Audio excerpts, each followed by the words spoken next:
4:3 aspect ratio. How's it going, guys? Cameron here with Canadian Gamer coming at you with another video. Now today we're going to change things up a little bit. We're going to talk about cars, the automotive industry. I know it's not for everybody. The first thing I want to do though, before we even get started on that, there was a sort of an odds and ends antique store / retro video game store that opened up in and around my area recently, unbeknownst to me. And I went in today and I did check it out. Man, I wish I would have gone in right when it opened up last week. There probably would have been more to choose from. But as it was, as it may be, as it was, there was some pretty good stuff in there. There was Afterburner for the Sega Master System, which I passed on. And they had a lot of stuff that was complete in box. I almost said Mario Paint. Was it called Mario Paint for the Super Nintendo? Yeah, maybe it was Mario Paint. They had that complete in box. They had a silver PS2 Slim complete in box. That was kind of expensive. They had some other stuff too. Xbox games, obviously PS2. But like I've talked about it before on the channel, I'm already kind of at that point where I have just about everything that I'm looking for, with the exception of a few titles. They had some Nintendo Wii, but I didn't see anything that really piqued my interest. They had Need for Speed Nitro, which Metal Jesus Rocks has, I'm pretty sure, gone on about like it's a pretty good game. I kind of passed on that. I've been looking for Cruisin' for the Nintendo Wii. I haven't been able to find that. So, but what I was able to pick up, I brokered the guy a deal. He had a Sega Genesis Model 1 sitting there, and it was kind of like a combo pack. It came with all the hookups, the two controllers, and a game. And the game that was sitting there with it was Championship Pro AM. So I said, would you be willing to part ways with this without the console? And he's like, everything in here is on consignment, he said. But he's like, I'm pretty sure the guy who owns everything would be okay if I sold it separately. I think that's how he worded it. So I ended up getting this for $10, and it is CIB, and it's not one that you see very often. So this was obviously the game that was made famous by RC Pro AM on the NES by Rare, and it was sort of ported to the Sega Genesis by Trade West. So not overly familiar with this version. I'm trying to collect as many racing games as I can for the Sega Genesis. So really cool to have this in the collection, complete in box. So yeah, really cool. And they were asking 10 for this, but I ended up getting these two games, 2 for 15, and that's Snoopy's for the Game Boy, which I thought was a platformer, but it's not. Apparently it's an action puzzle game. So yeah, I have to install the update, the new firmware update for the Analog Pocket this weekend. So hopefully I'll do that tomorrow, and then we'll put on Snoopy's and check it out. I don't mind puzzle games once in a while. So there you have it. Those are the pickups. Already at the 4-minute mark. So we're going to rant about vehicles in the automotive industry today. I don't want it to be too long of a rant, but growing up as a child of the 90s, very much grew up in a household where we had domestic vehicles. And to be honest with you, most of the people that lived in the neighborhood where I grew up had domestic vehicles for the most part. We all had GMs, Ford, Chevrolet, Pontiac, Oldsmobile, and all the rest of it. Our family in the 90s, we had a lot of Chrysler products. We had the Dodge Intrepid. I had a Dodge Neon at one point. We had a PT Cruiser. We had a Chrysler LHS, or no, Concorde, Chrysler Concorde. Our neighbors had a Dodge Caravan. This was again in sort of like the mid to late 90s. One of our other neighbors in the early 90s, 1992, 93, had a Ford Windstar. Another neighbor had a Ford Tempo. Another neighbor had a Ford Taurus. On and on and on. Another neighbor had a Camaro. Another one had a Ford Mustang. Camaro Z28. The reason why I mention all these cars, okay, is because they all, let's be honest here, folks, they all bit the dust, okay? They all died prematurely. And it's been that way ever since. If you actually go back to the 80s, believe it or not, there was actually a time, maybe not so much Chrysler, but there was a time when GM and Ford were making decent vehicles, okay? It wasn't until the Ford Taurus came out. Now, that was sort of a revolutionary vehicle in its own right, even though you look back on it now and, again, you realize it wasn't really made that well. Ever since, like, 1992, 93, 94, 95, all the way up till now, fucking GM, Ford, and Chrysler are making the shittiest fucking vehicles on the road. Oh my god. Out of those three companies, I hate to say it, but like GM, I'd probably say is the least of being a worst offender. They're there, but they're not as bad as Ford and Chrysler. Ford and Chrysler are like neck and neck. Oh, Ford, don't even get me started. Don't even fucking get me started on Ford. Oh my god. And Chrysler. So these companies, they make their vehicles. Somebody had worded it recently. I can't remember how they worded it, but you could say it applies to all the vehicles in the automotive industry, even Volkswagen, Mazda, even Honda to a lesser degree. But the companies nowadays, they make these vehicles with soft spots, with soft points. What I mean by that is there's weak areas that are purposely designed to be weak areas in a vehicle. So they, over time, over a couple of years, start to erode or fall apart. Because these car manufacturers, they do not want you to buy a car and drive it for 15 years. That's not good for them. Their whole business model is for you to drive the vehicle for a couple of years and then buy another one. If they were to make indestructible vehicles like Honda used to make back in the early 90s, then everybody's going to be driving their fucking vehicles for 20 years, 25 years, and that's not good business for Honda. So you see where I'm going with this? So, yeah, again, it's all the manufacturers, not just Chrysler, Ford, and GM.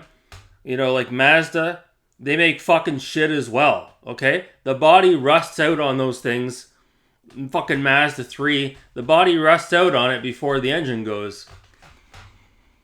But then you can't even trust Mazda with their engines, for Christ's sakes. They don't last that long either. Remember when they came out with the RX-8 a couple of years ago? It was supposed to be the predecessor to the 90s sports car, the RX-7. They come out with the RX-8 with the rotary engine. Fucking shit, man. Those are all off the road pretty much. Those are all gone to the graveyard. And like I said, Volkswagen's a prime offender too. Like my fucking 07 Golf. Like, it's just plasticky fucking interior. Exterior is all plastic. Mirrors popping off. Panels are popping off. Just unbelievable. Unfucking believable, man. I hit a Canada Goose there a couple weeks ago, and it took the whole headlight out, and it cost $700 to replace it. So, yeah, all of these car manufacturers are prime offenders, if we're being honest about it. Don't even get me started on Range Rover, Land Rover. Absolute garbage. BMW is one of the worst offenders. Oh my god. BMW, as far as imports is concerned, is right up there with Ford and Chrysler these days. Oh my god, stay away from BMW. But it has to be said, out of all the car manufacturers out there, it's got to be fucking GM, Chrysler, and especially Ford. They cannot get their shit together. They do not know how to make a good vehicle, a vehicle that lasts. You say what you want about Toyota. They do not make attractive looking vehicles. But if you were to go out tomorrow and buy a RAV4 or a Toyota Camry, there's a good fucking chance if you're careful with it, you don't drive it too hard, you might get 10 years out of it. You might. But that's not happening with fucking Ford. No way, Jose. Go buy one of those new Broncos. Go buy an Escape. Go buy anything they make. You're lucky if you get 5 years out of it, okay? That thing will fall apart faster than you pay it off, and then the next thing you know, you're paying off a car that's worth nothing, and you owe more on it than what it's worth, okay? I'm sorry if any of you people watching this own Ford, Chrysler, or GM, but it has to be said. And this is not a revelation. They've been making shitty vehicles for a long time. And to some degree, there's a bit of a benefit to their business model of making terrible vehicles. Because when something goes on it and it needs to be fixed or repaired, you know, what do they say about Ford? Fix or repair daily. Found on road dead. Yeah. Well, at least with those vehicles, they're fairly cheap to repair the last time I checked. Whereas if you wanted to get maintenance done on, say, like my Mercedes there, cost you an arm or a leg, and depending on what goes on it, it might not even be worth it to continue the repair. The repair may exceed the value of what the car is worth. But, you know, again, going back to Toyota or Honda or Subaru or even some of the Volvos, they're built to last. So even though it costs a lot more to repair those vehicles, the chances are you might be able to get the vehicle up to 200,000 kilometers without having to put a lot of money into it. And by the time it gets to 200,000, maybe you're ready to get rid of it, move on to something else, and sell that car to a young teenager, as an example. Look at my my Volkswagen Golf. I bought it with like 35,000 kilometers on it. I'm approaching 150,000 on it, and I kid you not, I've done nothing but done oil changes on it, changed the fluid, and get new tires. I even got my brakes inspected at one point because I'm like, I don't know about this. I'm approaching 100,000 I put on the car. Surely the brakes need to be done. And the mechanics looked at the brakes and they said, no, the brakes are fine. So I haven't really put any money into it. The goal is to get 200,000 kilometers out of my Volkswagen, and then I'll move on to something else. I don't typically like to drive vehicles once they get into the 200,000 kilometer range. But like, it's not uncommon to see fucking Volkswagens. Maybe not Volkswagens nowadays, but Hondas, Toyotas, a lot of these Japanese imports. It's not uncommon to see them have 200, some cases 300, 350,000 kilometers out of them. Show me a fucking Ford Escape or a Ford Ranger or an F-150 or a fucking Chrysler 300 that has 200,000 kilometers. Show me. It's probably on its last fucking legs. Head gaskets have probably gone 3 times over. Transmission's probably going on it. All the rest of it. And don't even get me started on how these vehicles rust prematurely. Again, you could throw Mazda in there as well with their Mazda 3. Mazda and Ford, a lot of times, they're in bed together, so it doesn't really surprise me that those two companies are very similar. But go look at a fucking Ford on the road that's between, I want to say, maybe 7 to 8 to 9 years old, and 9 times out of 10, it's just rusted out to fucking shit. Rusted out to shit. Go look at a Chrysler that's about a decade old, if you can find one. Okay? Things falling apart. Absolutely. Next time you order an Uber or you get a taxi downtown, look to see what they're driving. I guarantee you they're not driving a Chrysler 300 or a Ford Escape, because those cars are not built to last. They're not. You know, the police officers up here in Ontario, they all drive Ford Exploders. We used to call them Ford Exploders because you wouldn't get 200,000 out of those. The fucking engine would blow on it. The transmission would blow on it. So, yeah, the fucking the police officers are driving the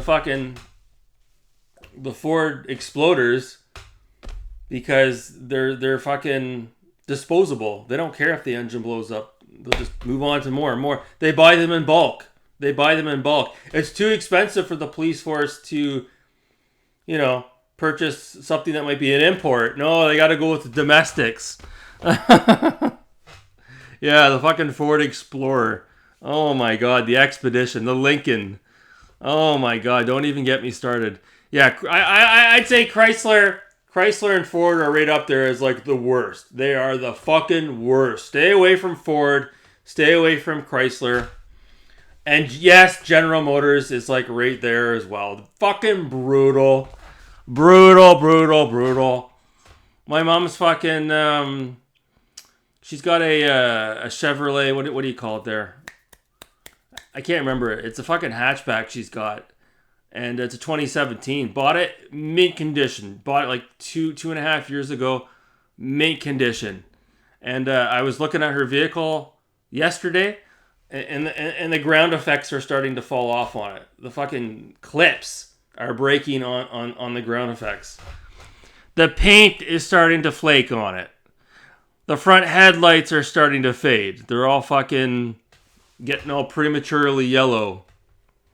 It's just absolutely ridiculous, the build quality of these cars. And like I said, all the manufacturers are prime offenders, but even more so than most is Ford, Chrysler, and like I said, GM to a little bit of a lesser extent. So I just wanted to rant about that because it just really pisses me off. Again, back in the day, you could buy a Honda, get like fucking 400,000 kilometers out of it. I don't know if you could get 400,000 kilometers out of a modern Honda. But I know for damn sure, and I'm not a huge fan of Honda, if you gave me the option to buy a Honda, like a Honda CR-V as an example, or a Civic, over a fucking Ford, I'll take the fucking Honda any day of the week. Oh my God. Oh, and don't even get me started on Tesla. Oh my God. They're right up there too. Brutal. They might be the worst. The worst. Go look at some of the earlier Tesla Model X's and Model S's that came out when those cars first came out. They're barely running. They're falling apart. Oh my fucking God. So, yeah. If you're going to go out there and buy a car, do your homework, okay? Get a fucking Volvo. Get a Volkswagen. Get a Honda. Get a Toyota. Get a Subaru. Okay, stay away from the domestics, guys. Trust me, I speak from experience. I had plenty of domestics. I had a Ford Mustang back in the day, a 2000 Mustang. Absolute fucking trash. Absolute trash. I had a Volvo S60, a 2004, best car I ever had. And that was one of the Volvos that was built, I'm pretty sure, in Sweden. And it was fantastic. It was an amazing car. Best car I ever owned. I had the Volvo, the hatchback that I had. Can't remember the name of it now. And it was based on the Ford Focus platform. Yeah, you could tell that was basically a fucking Ford. Okay? Night and day over the S60. Night and day. Oh my God. So, anyways, that's going to do it. I'm going to cut it off there. What are your guys', as PK in the universe would say, what are your guys' thoughts on this topic? What do you drive? Have you taken offense to my opinion of Ford and Chrysler and General Motors and Tesla? Let me know in the comments below. Anyways, that's going to do it for this video. Thanks so much for watching. You people are wonderful and beautiful. And you take care.